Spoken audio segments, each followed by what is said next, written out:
بسم الله الرحمن الرحيم ياسين والقرآن الحكيم إنك لمن المرسلين على صراط مستقيم تنزيل العزيز الرحيم لتنذر قوما ما أنذر آباؤهم فهم غافلون لقد حق القول على أكثرهم فهم لا يؤمنون إنا جعلنا في أعناقهم أغلالا فهي إلى الأذقان فهم مقمحون وجعلنا من بين أيديهم سدا ومن خلفهم سدا فأغشيناهم فهم لا يبصرون وسواء عليهم أأنذرتهم أم لم تنذرهم لا يؤمنون إنما تنذر من اتبع الذكر وخشي الرحمن بالغيب فبشره بمغفرة وأجر كريم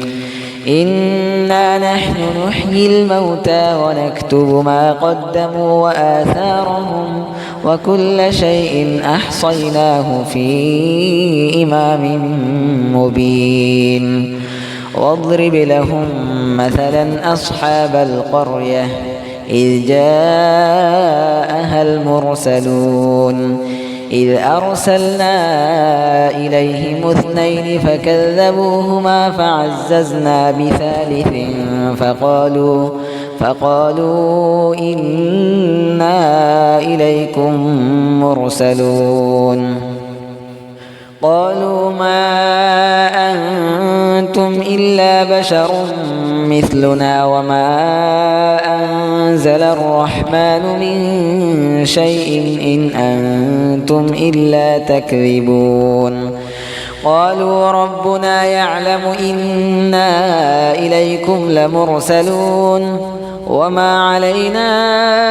إلا البلاغ المبين قالوا إنا تطيرنا بكم لئن لم تنتهوا لنرجمنكم وليمسنكم منا عذاب أليم قالوا طائركم معكم أئن ذكرتم بل أنتم قوم مسرفون وجاء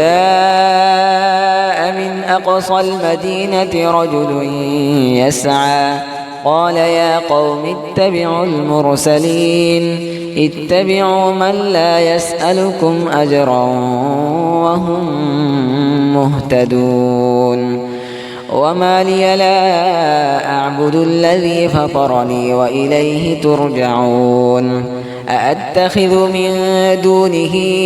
آلهة إن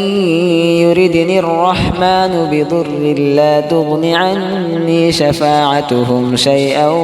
ولا ينقذون إني إذا لفي ضلال مبين إني آمنت بربكم فاسمعون قيل ادخل الجنة قال يا ليت قومي يعلمون بما غفر لي ربي وجعلني من المكرمين وما أنزلنا على قومه من بعده من جند من السماء وما كنا منزلين إن كانت إلا صيحة واحدة فإذا هم خامدون يا حسرة على العباد ما يأتيهم من رسول إلا كانوا به يستهزئون ألم يروا كم أهلكنا قبلهم من القرون أنهم إليهم لا يرجعون وإن كل لما جميع لدينا محضرون وآية لهم الأرض الميتة أحييناها وأخرجنا منها حبا فمنه يأكلون وجعلنا فيها جنات من نخيل وأعناب وفجرنا فيها من العيون ليأكلوا من ثمره وما عملته أيديهم أفلا يشكرون سبحان الذي خلق الأزواج كلها مما تنبت الأرض ومن أنفسهم ومما لا يعلمون وآية لهم الليل نسلخ منه النهار فإذا هم مظلمون والشمس تجري لمستقر لها ذلك تقدير العزيز العليم والقمر قدرناه منازل حتى عاد كالعرجون القديم لا الشمس ينبغي لها أن تدرك القمر ولا الليل سابق النهار وكل في فلك يسبحون وآية لهم أنا حملنا ذريتهم في الفلك المشحون وخلقنا لهم من مثله ما يركبون وإن نشأ نغرقهم فلا صريخ لهم ولا هم ينقذون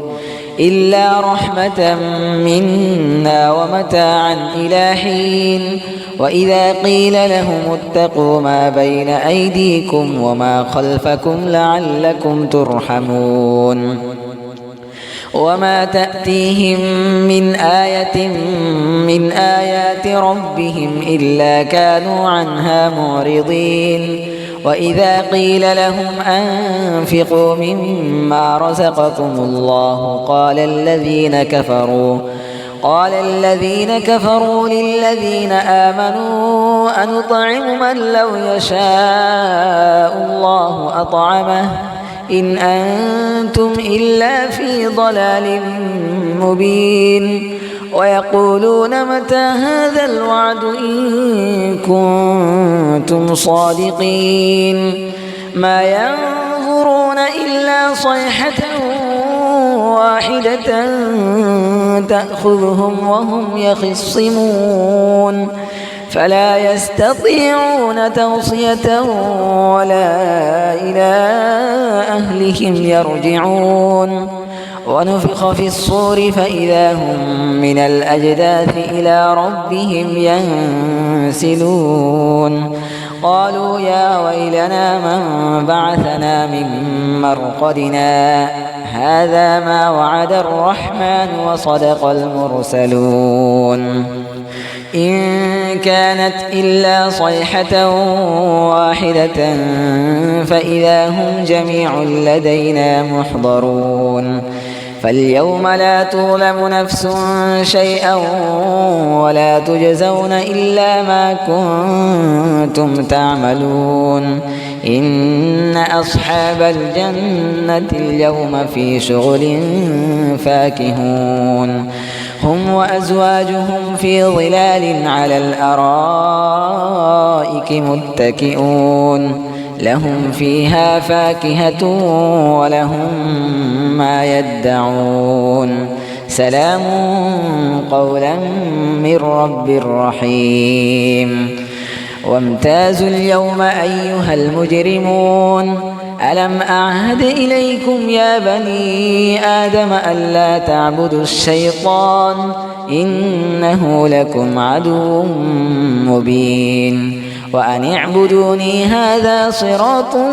مستقيم ولقد أضل منكم جبلا كثيرا أفلم تكونوا تعقلون هذه جهنم التي كنتم توعدون اصلوها اليوم بما كنتم تكفرون اليوم نختم على أفواههم وتكلمنا أيديهم وتشهد أرجلهم بما كانوا يكسبون ولو نشاء لطمسنا على أعينهم فاستبقوا الصراط فأنى يبصرون ولو نشاء لمسخناهم على مكانتهم فما استطاعوا مضيا ولا يرجعون ومن نعمره ننكسه في الخلق أفلا يعقلون وما علمناه الشعر وما ينبغي له إن هو إلا ذكر وقرآن مبين لينذر من كان حيا ويحق القول على الكافرين أولم يروا أنا خلقنا لهم مما عملت أيدينا أنعاما فهم لها مالكون وذللناها لهم فمنها ركوبهم ومنها يأكلون ولهم فيها منافع ومشارب أفلا يشكرون واتخذوا من دون الله آلهة لعلهم ينصرون لا يستطيعون نصرهم وهم لهم جند محضرون فلا يحزنك قولهم إنا نعلم ما يسرون وما يعلنون أولم ير الإنسان أنا خلقناه من نطفة فإذا هو خصيم مبين وضرب لنا مثلا ونسي خلقه قال من يحيي العظام وهي رميم قل يحييها الذي أنشأها أول مرة وهو بكل خلق عليم الذي جعل لكم من الشجر الأخضر نارا فإذا أنتم منه توقدون أوليس الذي خلق السماوات والأرض بقادر على أن يخلق مثلهم بلى وهو الخلاق العليم إنما أمره إذا أراد شيئا أن يقول له كن فيكون فسبحان الذي بيده ملكوت كل شيء وإليه ترجعون بسم الله الرحمن الرحيم الرحمن علم القرآن خلق الإنسان علمه البيان الشمس والقمر بحسبان والنجم والشجر يسجدان والسماء رفعها ووضع الميزان ألا تطغوا في الميزان وأقيموا الوزن بالقسط ولا تخسروا الميزان والأرض وضعها للأنام فيها فاكهة والنخل ذات الأكمام والحب ذو العصف والريحان فبأي آلاء ربكما تكذبان خلق الإنسان من صلصال كالفخار وخلق الجان من مارج من نار فبأي آلاء ربكما تكذبان رب المشرقين ورب المغربين فبأي آلاء ربكما ربكما تكذبان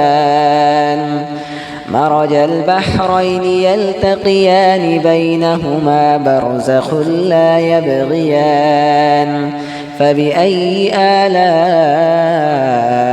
ربكما تكذبان يخرج منهما اللؤلؤ والمرجان فبأي آلاء ربكما تكذبان وله الجوار المنشآت في البحر كالأعلام فبأي آلاء ربكما تكذبان كل من عليها فان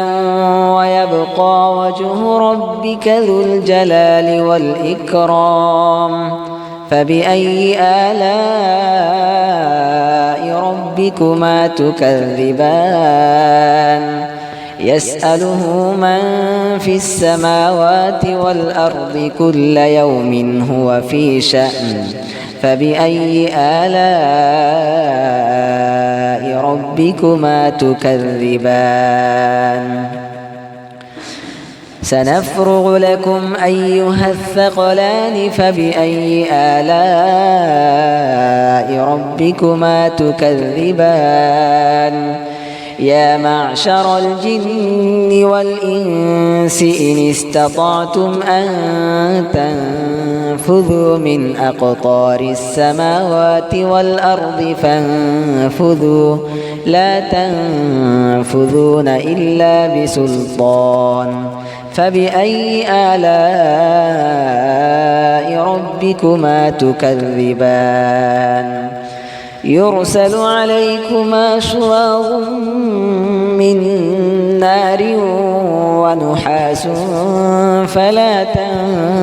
تنتصران فبأي آلاء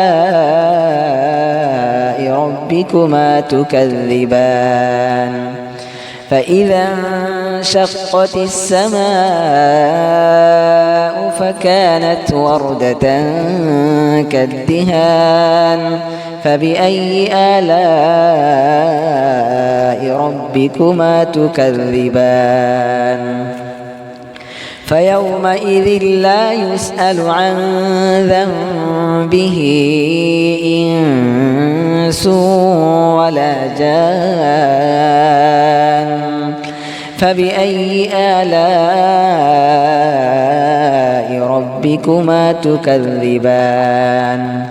يعرف المجرمون بسيماهم فيؤخذ بالنواصي والأقدام فبأي آلاء ربكما تكذبان هذه جهنم التي يكذب بها المجرمون يطوفون بينها وبين حميم آن فبأي آلاء ربكما تكذبان ولمن خاف مقام ربه جنتان فبأي آلاء ربكما تكذبان ذواتا أفنان فبأي آلاء ربكما تكذبان فيهما عينان تجريان فبأي آلاء ربكما تكذبان فيهما من كل فاكهة زوجان فبأي آلاء ربكما تكذبان متكئين على فرش بطائنها من استبرق وجنى الجنتين دان فبأي آلاء ربكما تكذبان فيهن قاصرات الطرف لم يطمثهن إنس قبلهم ولا جان فبأي آلاء ربكما تكذبان كأنهن الياقوت والمرجان فبأي آلاء ربكما تكذبان هل جزاء الإحسان إلا الإحسان فبأي آلاء ربكما تكذبان ومن دونهما جنتان فبأي آلاء ربكما تكذبان مدهامتان فبأي آلاء ربكما تكذبان فيهما عينان نضاختان فبأي آلاء ربكما تكذبان فيهما فاكهة ونخل ورمان فبأي آلاء ربكما تكذبان فيهن خيرات حسان فبأي آلاء ربكما تكذبان حور مقصورات في الخيام فبأي آلاء ربكما تكذبان لم يطمثهن إنس قبلهم ولا جان فبأي آلاء ربكما تكذبان متكئين على رفرف خضر وعبقري حسان فبأي آلاء ربكما تكذبان تبارك اسم ربك ذي الجلال والإكرام بسم الله الرحمن الرحيم تبارك الذي بيده الملك وهو على كل شيء قدير الذي خلق الموت والحياة ليبلوكم أيكم أحسن عملا وهو العزيز الغفور الذي خلق 7 سماوات طباقا ما ترى في خلق الرحمن من تفاوت فارجع البصر هل ترى من فطور ثم ارجع البصر كرتين ينقلب إليك البصر خاسئا وهو حسير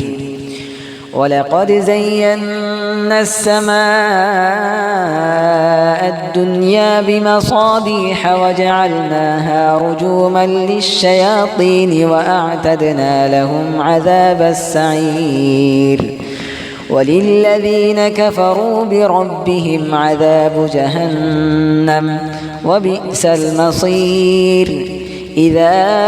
ألقوا فيها سمعوا لها شهيقا وهي تفور تكاد تميز من الغيظ كلما ألقي فيها فوج سألهم خزنتها ألم يأتكم نذير قالوا بلى قد جاءنا نذير فكذبنا وقلنا ما نزل الله من شيء إن أنتم إلا في ضلال كبير وقالوا لو كنا نسمع أو نعقل ما كنا في أصحاب السعير فاعترفوا بذنبهم فسحقا لأصحاب السعير. إن الذين يخشون ربهم بالغيب لهم مغفرة وأجر كبير. وأسروا قولكم أو اجهروا به إنه عليم بذات الصدور. ألا يعلم من خلق وهو اللطيف الخبير. هو الذي جعل لكم الأرض ذلولا فامشوا في مناكبها وكلوا من رزقه وإليه النشور. أأمنتم من في السماء أن يخسف بكم الأرض فإذا هي تمور أم أمنتم من في السماء أن يرسل عليكم حاصبا فستعلمون كيف نذير. ولقد كذب الذين من قبلهم فكيف كان نكير. أولم يروا إلى الطير فوقهم صافات ويقبضن ما يمسكهن إلا الرحمن إنه بكل شيء بصير. أمن هذا الذي هو جند لكم ينصركم من دون الرحمن إن الكافرون إلا في غرور. أمن هذا الذي يرزقكم إن أمسك رزقه بل لجوا في عتو ونفور. أفمن يمشي مكبا على وجهه أهدى أمن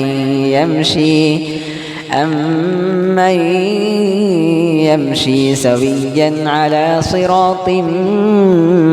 مستقيم. قل هو الذي أنشأكم وجعل لكم السمع والأبصار والأفئدة قليلا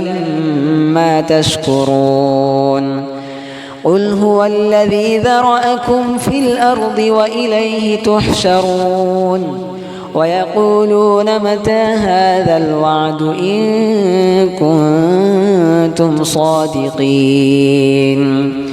قل إنما العلم عند الله وإنما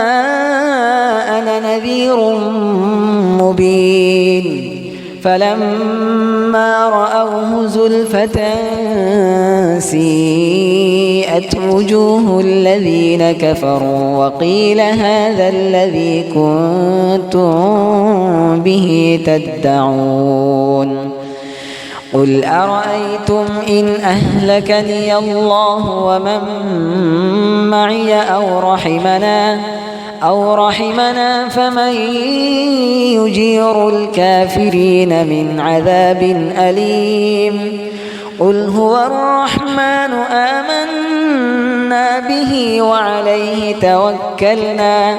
فستعلمون من هو في ضلال مبين. قل أرأيتم إن أصبح ماؤكم غورا فمن